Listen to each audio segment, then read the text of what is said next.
Bonjour et bienvenue sur Radio CSurf, votre podcast quotidien sur l'actualité cyber du lundi 2 décembre 2024. Épisode 111. Je suis Marc-Frédéric Gomez, en direct d'Île-de-France, il est 6h du matin. J'espère que vous allez bien. Au programme aujourd'hui, arrestation du célèbre hacker russe Matveev.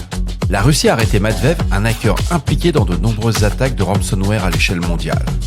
Spylone, des applications malveillantes téléchargées 8 millions de fois sur Android. Donc ce sont 15 applications Android masquées en outils financiers qui ont compromis la sécurité de millions d'utilisateurs.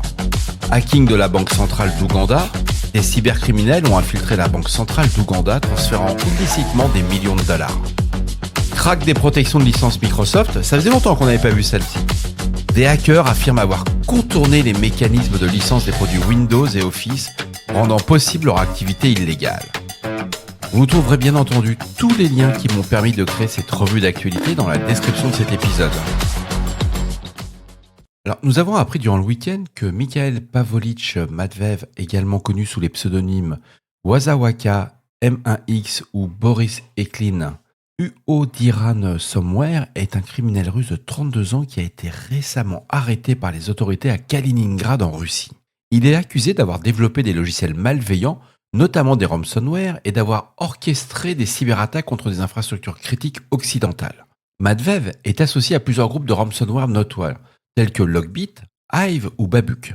Ces groupes opèrent selon un modèle de ransomware as a services où le ransomware est développé par une équipe centrale et distribué par des affiliés comme Matveev. Donc on parle bien que c'est bien un affilié, c'est un proxy qui a été arrêté, les têtes du réseau ne sont pas arrêtées.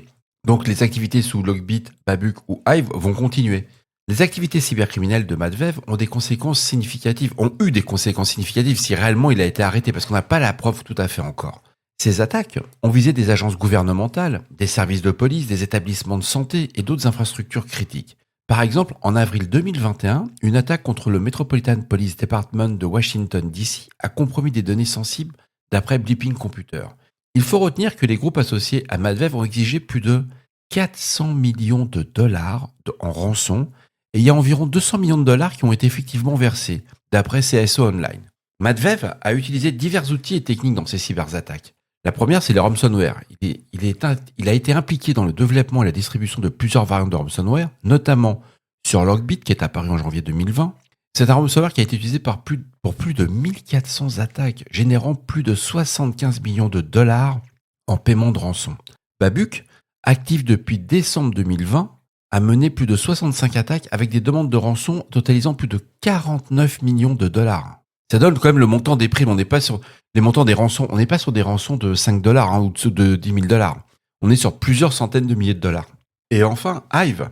Depuis juin 2021, Hive a ciblé plus de 1400 victimes, récoltant jusqu'à 120 millions de dollars en paiement de rançon. Donc ce mode opératoire concernait des accès initiaux des victimes. Alors c'est toujours pareil. Ils incluent l'exploitation de vulnérabilités non corrigées, du phishing et l'achat de données d'identification des credentials volées sur des forums criminels. Suivi de la double extorsion, donc c'est une tactique qui implique le chiffrement des données de la victime et la menace de divulguer des informations exfiltrées si la rançon n'est pas payée. Et enfin, le paiement de la rançon qui était généralement exigé en crypto-monnaie pour assurer l'anonymat facilitant le blanchiment des fonds. L'arrestation de Matveev par les autorités russes marque une étape significative dans la lutte de la cybercriminalité, bien que les détails sur les charges retenues contre lui restent à préciser. Affaire à suivre. Des chercheurs de McAfee ont découvert 15 applications Android malveillantes surnommées Spylone qui ont été téléchargées plus de 8 millions de fois via le Google Play Store. Ces applications ciblent principalement l'Amérique du Sud, l'Asie du Sud-Est et l'Afrique. Ils se présentent comme des outils financiers offrant des prêts rapides. C'est le genre d'offre où on vous dit on va vous prêter 1000 euros ou 1000 dollars et vous payez en 4 fois, etc. Elles incitent les utilisateurs à fournir des informations sensibles, telles que des documents d'identification, des informations bancaires et des contacts personnels. Les permissions accordées permettaient à ces applications d'accéder aux SMS, à la caméra, au journal des appels et à la localisation de l'utilisateur. Les données collectées sont ensuite utilisées dans des pratiques d'extorsion ou de harcèlement. Bien que ces applications aient été retirées du Play Store de Google, les utilisateurs doivent les supprimer manuellement de leurs appareils. C'est pas parce qu'on supprime l'application du Play Store qu'elle va être supprimée automatiquement de votre téléphone. Des acteurs malveillants ont infiltré les systèmes informatiques de la Banque centrale d'Ouganda, transformant illicitement, alors 62 milliards de shillings ougandais. Quand j'ai lu l'article au début, je me suis dit, ah ouais, là, ils ont fait fort. J'ai tout de suite pensé à Lazarus et ses affiliés. Non, ça fait environ que 16,8 millions de dollars US. Et les attaquants se faisaient appeler WAST. Ils ont exploité des vulnérabilités. Vous voyez, on revient toujours sur la même chose. On exploite des vulnérabilités dans les systèmes de la banque pour effectuer ces transferts. Les autorités ougandaises ont confirmé l'incident et ont lancé une enquête impliquant l'auditeur général et le département des enquêtes criminelles. Bien que certaines sources minimisent l'ampleur des pertes, l'attaque souligne la vulnérabilité des institutions financières face aux cybermenaces, en particulier quand on ne les met pas à jour. Vous comprenez mieux pourquoi je vous parle tous les jours de ces fameuses mises à jour et l'utilité de patcher rapidement les surfaces exposées. Bon, 16 millions de dollars, ils vont s'en sortir. Alors, vu qu'on est lundi matin, que c'était le début d'une nouvelle semaine, j'ai un peu hésité à mettre cette news digne d'un vendredi, ça aurait été un très bon troll day. C'est un groupe de hackers affirme avoir contourné presque entièrement les mécanismes de protection des licences logicielles de Microsoft, permettant l'activation permanente de diverses versions de Windows, d'Office sans aucune clé de produit légitime.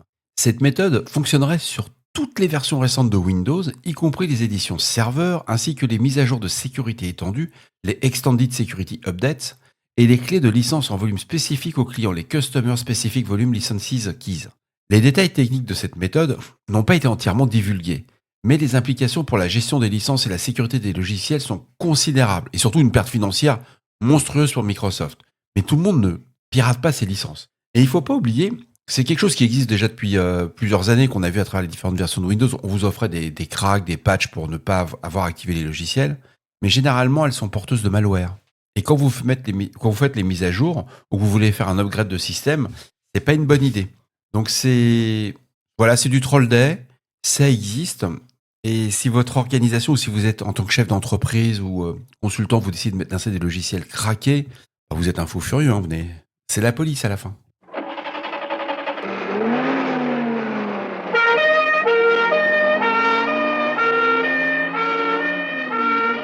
Ça s'appelle la casse-prison.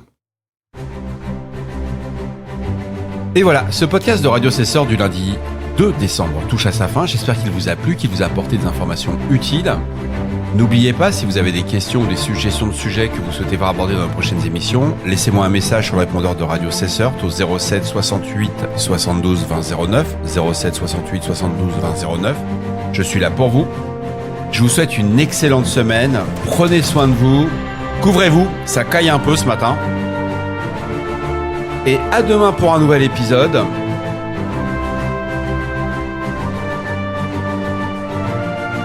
Au revoir.